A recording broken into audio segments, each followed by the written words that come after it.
চাইছি 142 এর একটা মামলা করছে, এটা আমরা মহামান্য আদালতের কাছে ফতাহারের জন্য আবেদন করছি।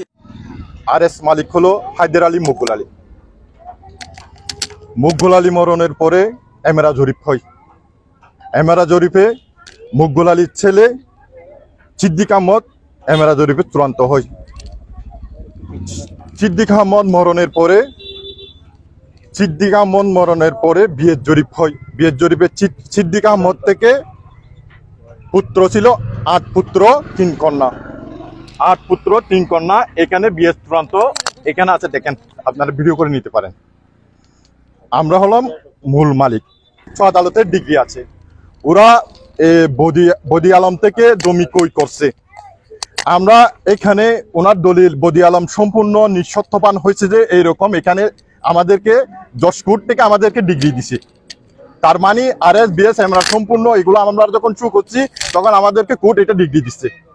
ওনারা এই ডিগ্রিকে অমান্যতা করে এখানে বারবার আমাদেরকে হামলা করতেছে। আমরা চাচ্ছি যে যাতে আমাদেরকে হামলা না করে ধমকি না দেয়, আমরা যাতে আমরা সুস্থভাবে কাজটা করতে পারি, আমরা এটাই চাই। জাহাঙ্গীর আলম, আবুল হোসেন, শহীদুল্লাহ, জসিমউদ্দিন, এই দেখে আলমগীর, এই দেখে এখানে ভাঙচুর করে, এখানে ঢুকে। আমি তো না থাকা অবস্থায় দাদিকে যাইয়া বলে, বুড়ি এখন বাহির হ। উনাকে বলছে তুকে রাত্রে তুলি নিলে তুই কি করবি, তোরা পুলিশে নিলে তুই কি করবি, তুই বাহির হ। এরকম অত্যাচার করতেছি, আর সহ্য হচ্ছে না। প্রশাসন তো জনগণ তো অনেক ভাই বারাদর তো যেভাবে হোক দেহনু ভাই প্রতিবেশী তো মানে আসামি নিরাপত্তা চাই। এখন আমরা আগে ছিল আমাদের পূর্বপুরুষ ছিল, ওরা জায়গা পাইতেছে শুধু 18 শতক, ওরা আড়াইখানির মতো জায়গা দখলে আছে।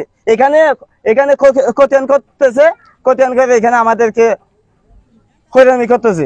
1 নম্বর জাহাঙ্গীর আলম, 2 নম্বর আলমগীর, 3 নম্বরে জসিমউদ্দিন, 4 নম্বরে কামাল, আফসার কামাল, 5 নম্বরে শহীদুল্লাহ, 6 নম্বরে আবু সাবের।